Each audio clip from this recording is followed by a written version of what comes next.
Okay, so this is Chapter 7, and Chapter 7 addresses the problems of beach, oceanfront vacation homes.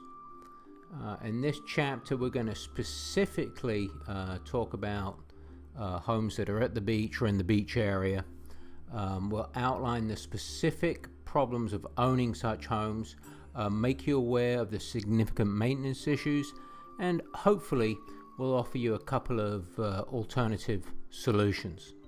And a disclaimer is, before you make a financial decision of any kind with regards to real estate, hire a team of professionals such as appraisers, lawyers, accountants, financial advisors, real estate agents, and so forth. Okay, so for this video, do please to remember to subscribe to our channel. If you have any questions, just stick them in the comments below. Click like and share, we always appreciate it. And once again, just hit that subscribe button if you want to keep updated. This is part 7 of a 15-part series. Okay, so owning a home at the beach, probably the ultimate dream for everybody. Here you go, nice little place with an umbrella right at the beach. And it's what a lot of people allude to. They've always thought it'd be nice to own a second home at the beach. Even here in Orlando, where we're based, a lot of people own beach homes in St. Pete, Daytona, Ormond Beach, Flagler, at the local beaches. So beachfront property, though, has a unique set of problems that first-time buyers quite often are not aware of. The first one, and the biggest one, is the salt air. And here's a spoon of salt, and here's the ocean. And the problem is there is a lot of salt in the ocean.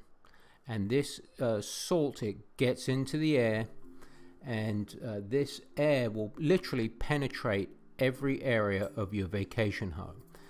It'll penetrate the air conditioner parts, it'll penetrate door locks, televisions, hot water heaters, electrical outlets, door lock mechanisms, pretty much anything you can think of. The salt air will penetrate and corrode that area. If in doubt, just speak to a local AC technician and ask him the difference in corrosion between a property at the beach and a property that's inland, and you'd be surprised what they'll tell you. So the second major issue is sand and debris, and here you have some very sandy, wet feet. So let's face it, if you own a vacation home at the beach, people are going to be walking in and out of your property with a lot of debris, sand, and salt water, wet feet. This dramatically increases the need to replace both flooring, if there's carpet, and furniture in your home, not to mention extra cleaning. The next major issue are building exteriors. Building exteriors for oceanfront property take much more of a battering than property that is inland. And again, this comes down to the salt air causing rapid deterioration pretty much from the elements. So this means paint, railings, roof damage, even the steel in reinforced concrete can rust, windows and door mechanisms, all will deteriorate very, very quickly due to the salt air, whether you like it or not, and it becomes a maintenance problem. The next major issue of owning beachfront property, especially here in Florida, are severe weather issues. Oceanfront homes here in Florida are subject to very severe weather. Quite often the storms get worse, and that you get a lot of rain, but more importantly, hurricanes. Hurricanes create dramatic damage, and even small hurricanes can create a lot of damage to beachfront property. Recently in Flagler Beach, a lot of damage was done from a relatively small hurricane. Also, you need to hurricane-proof your property, and this costs a lot of money. So at the beach, you might decide to buy a single-family home, and here you have your little independent home.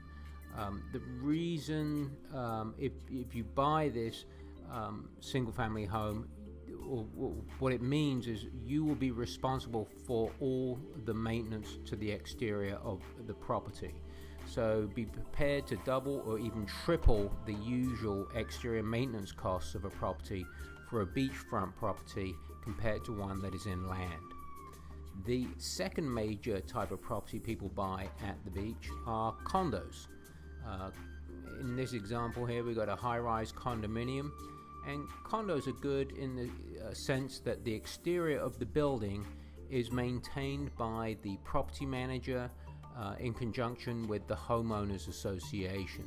So it takes off that maintenance headache off the homeowner.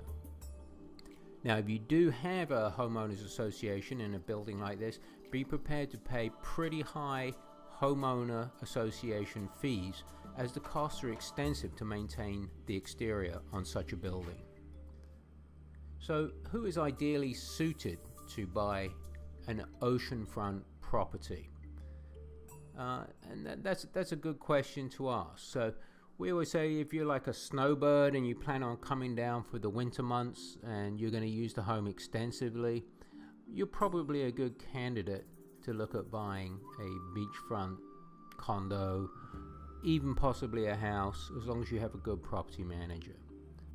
Such homeowners are more suitable for buying such property at the beach because they'll also see directly and firsthand the maintenance issues that are involved.